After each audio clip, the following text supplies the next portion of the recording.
ఈ రోజున నన్ను నేను తెలుగుదేశం పార్టీ ప్రోడక్ట్ కింద చూసుకుంటాను ప్రతిరోజు కూడా. ఎలా అనేది చెప్తాను.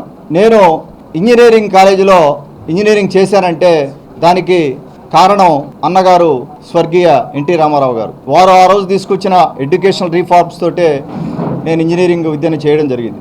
తర్వాత మన గౌరవ ముఖ్యమంత్రి తెలుగుదేశం పార్టీ జాతీయ అధ్యక్షులు శ్రీ నారా చంద్రబాబు నాయుడు గారి ఐటీ రీఫార్మ్స్, వాళ్ళు వేసిన బాట అవ్వచ్చు, దాంట్లో నడిచి విదేశాలకు వెళ్ళి విదేశాల్లో 25 సంవత్సరాలు కష్టపడి 4 రూపాయలు సంపాదించుకున్నాక మాతృభూమికి రావాలి, నేను పుట్టిన గడ్డకు వచ్చి సర్వీస్ చేయాలనే ఉద్దేశంతో ఉదయగిరి నియోజకవర్గానికి వచ్చినప్పుడు కాకర్లా చారిటబుల్ ట్రస్ట్ ద్వారా దాదాపుగా 18 నెలల నుంచి 2 సంవత్సరాల పాటు నేను సర్వీస్ యాక్టివిటీస్ చేసినప్పుడు నన్ను ఆదరించి తెలుగుదేశం పార్టీ జాతీయ అధ్యక్షులు గౌరవ ముఖ్యమంత్రి వర్యులు శ్రీ నారా చంద్రబాబు నాయుడు గారు, యువనేత సోదర సమానులు శ్రీ నారా లోకేష్ బాబు గారు అవకాశం ఇచ్చి ఎమ్మెల్యే టికెట్ ఇచ్చి ఎమ్మెల్యేగా చేసి మీ ముందు నిల్చోబెట్టారు.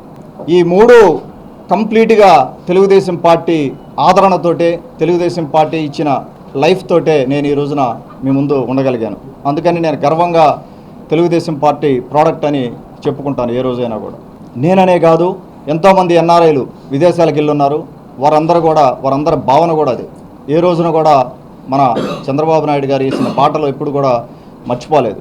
ఈ రోజున చెప్తా ఉంటారు హైదరాబాద్లో డెవలప్మెంట్ అయితే కొంతమంది మాట్లాడతారు ఆటోమేటిక్గా అయ్యేదని. ఆటోమేటిక్గా అవ్వదు. మీరు విదేశాల్లో ఉన్న రాష్ట్రాలను కానీ డెవలప్మెంట్ విధానం అయినా కానీ ఒకసారి మనం అబ్జర్వ్ చేస్తే ఏ నాయకుడు దూరదృష్టి ఉంటుందో, నాయకుడు దూరదృష్టితో ఆలోచన చేసి రీఫార్మ్స్ తీసుకొచ్చిన రాష్ట్రాలే డెవలప్ అయి ఉన్నాయి ఎక్కడైనా కూడా ప్రపంచంలో. మీరు ఒకసారి చూస్తే ఆ రోజున హైదరాబాద్ నగరంలో ఒక బ్లూ ప్రింట్ని రెడీ చేశారు. అది ఎవరికి తెలియదు. ఒక బ్లూ ప్రింట్ని రెడీ చేసి ఎంతో వెసులుబాటు, మల్టీ స్టోర్డ్ బిల్డింగ్స్ వెసులుబాటు ఇచ్చి జీవోలు క్యాన్సిల్ చేసి ఆ రోజున ఒక ఇన్ఫ్రాస్ట్రక్చర్ రెడీ చేసిన దానివల్ల కంపెనీలన్నీ వచ్చి ప్లగిన్ అయ్యి అక్కడ ఎంతోమంది కంపెనీలు వచ్చి ఈ రోజున హైదరాబాద్ మహానగరంగా మారడం జరిగింది. అదేవిధంగా మీరు చూస్తే అమరావతి కూడా అదే పరిస్థితి ఉంటుంది.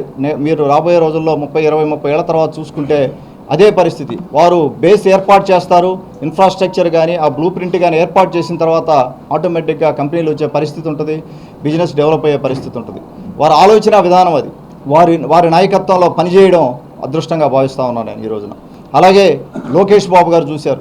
ఈ రోజున చూస్తే దాదాపుగా 10 లక్షల కోట్లు పైన పెట్టుబడులు తీసుకొచ్చారు. గూగుల్ డేటా సెంటర్ దగ్గర నుంచి మొదలు పెడితే 18 నెలలు అహర్నిశలు బయట తిరగడం కానీ ఇక్కడ తిరగడం కానీ ప్రతి నిత్యం ఒక జాబ్ క్రియేట్ చేయాలి, యువతకి ఉద్యోగాలు ఇవ్వాలి, మహిళలకి ఉద్యోగాలు ఇవ్వాలి అనే ఉద్దేశంతో ముందుకెళ్ళడం జరుగుతూ ఉంది.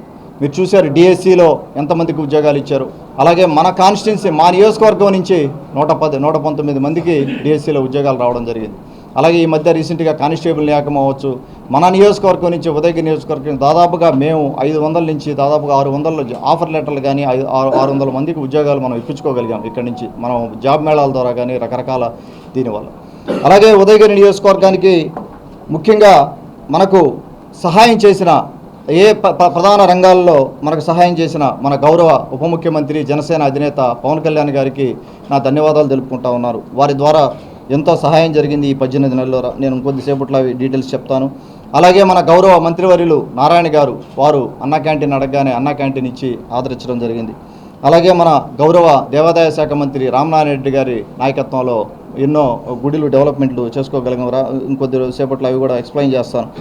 అలాగే మన ఫరూక్ గారికి ధన్యవాదాలు తెలుపుకుంటా ఉన్నా, గొట్టిపాటి రవికుమార్ గారికి, అలాగే ఆరోగ్య శాఖ మంత్రి సత్యకుమార్ గారికి, అలాగే నిమ్మల రామానాయుడు గారికి, జనార్దన్ రెడ్డి గారికి, స్వామి గారికి, మన గౌరవ పార్లమెంట్ సభ్యులు ఎంపీ వేమిరెడ్డి ప్రభాకర్ రెడ్డి గారికి, మన బేదా మస్తాన్ రావు గారికి, రాజ్యసభ సభ్యులు, అలాగే మన ఎమ్మెల్సీ బేదా రవిచంద్ర గారికి, వారు రాబోయే రోజుల్లో నెల్లూరు జిల్లా తెలుగుదేశం పార్టీ అధ్యక్షులుగా కూడా రాబోతున్నారు. వారికి కూడా ముఖ్యంగా నా ధన్యవాదాలు తెలుపుకుంటూ, నా కంగ్రాచులేషన్స్ తెలుపుకుంటా ఉన్నాను.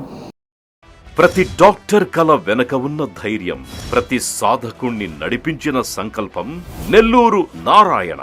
నీట్ 2025 ఫలితాల్లో ఆల్ కేటగిరీలో 13, 17, 38 వంటి 100లోపు ర్యాంకులతో పాటు ఓపెన్ కేటగిరీలో 161, 253, 323, 515, 546, 563, 804, 955, 962 వంటి 1000లోపు ర్యాంకులతో Nellore Narayana super sensational victory. ఒక్క ఈ సంవత్సరమే 386కు పైగా సీటు సాధించగలిగిన ర్యాంకులను ఆవిష్కరించిన నెల్లూరు నారాయణ ఇప్పటి వరకు 2 తెలుగు రాష్ట్రాల్లోనే అత్యధికంగా 2900కు పైగా మెడికల్ సీట్లు సాధింపజేసి నీట్ ర్యాంకుల లీడర్ గా నిలిచిన నెల్లూరు నారాయణ అప్పుడైనా ఇప్పుడైనా ఎప్పుడైనా నీటిలో నెల్లూరు నారాయణ తరువాతే ఎవరైనా. నీట్ లాంగ్ టర్మ్ అడ్మిషన్లకై సంప్రదించండి. Narayana medical academy, Nellore. Hi Nilor, please subscribe to N3 TV.